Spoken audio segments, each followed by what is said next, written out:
கர்த்தரும் இரட்சகருமாகிய இயேசு கிறிஸ்துவின் நாமத்தினாலே உங்களை வாழ்த்துகிறேன். சகோதர சகோதரிகளே, நாம் பைபிளிலிருந்து ஒரு வசனத்தை வாசிக்கலாம்.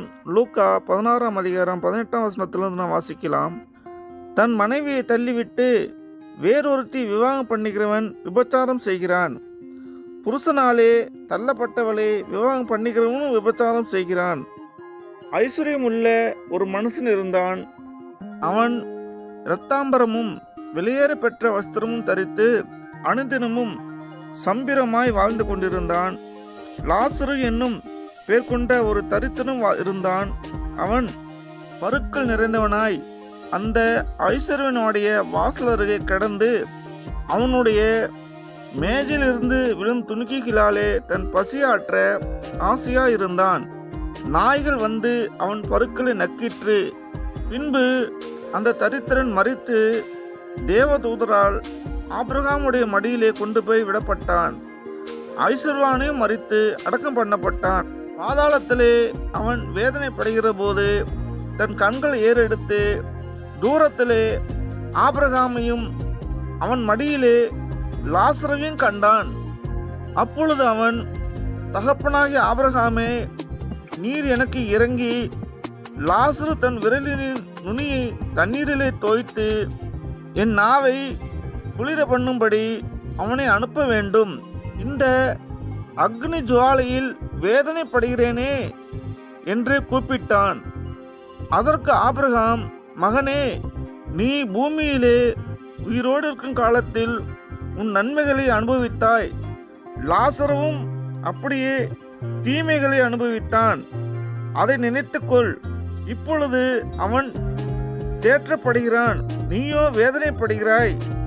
அதுவும் அல்லாமல் இவ்விடத்திலிருந்து உங்களிடத்துக்கு கடந்து போகவும் அவ்விடத்திலிருந்து எங்களிடத்திற்கு கடந்து வரவும் மனதுள்ளவர்களுக்கு கூடாதபடிக்கு எங்களுக்கும் உங்களுக்கும் நடுவே பெரும் பிளப்பு உண்டாக்கப்பட்டிருக்கிறது என்றான்.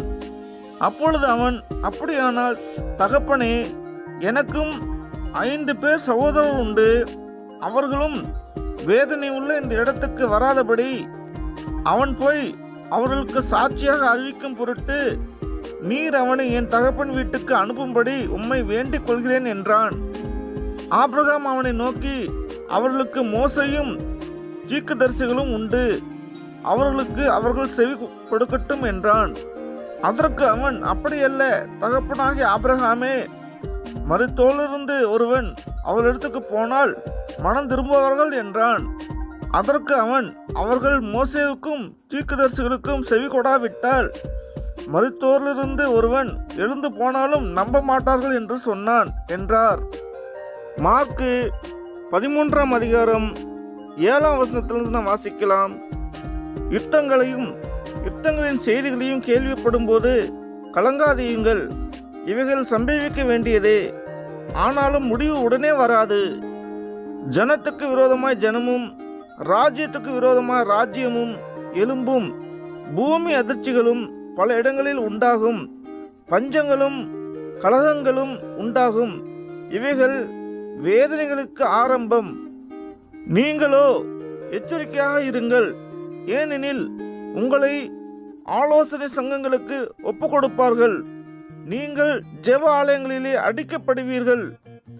என் நிமித்தம் தேசாதிபதிகளும் ராஜாக்களும் சாட்சியாக அவர்களுக்கு முன்பாக நிறுத்தப்படுவீர்கள். சகல ஜாதிகளுக்கும் சுவிசேஷம் முந்தி பிரசங்கிக்கப்பட வேண்டும். அவர்கள் உங்களை கொண்டு போய் ஒப்பு கொடுக்கும்போது நீங்கள் என்ன பேச வேண்டுமென்று முன்னதாக கவலைப்படாமலும் சிந்தியாமலும் இருங்கள்.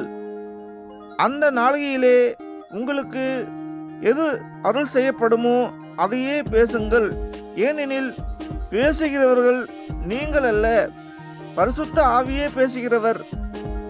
அன்றியும் சகோதரன் சகோதரனையும் தகப்பன் பிள்ளையும் மரணத்துக்கு ஒப்பு கொடுப்பார்கள். பெற்றோருக்கு விரோதமாக பிள்ளைகள் எழும்பி அவர்களை கொலை செய்வார்கள்.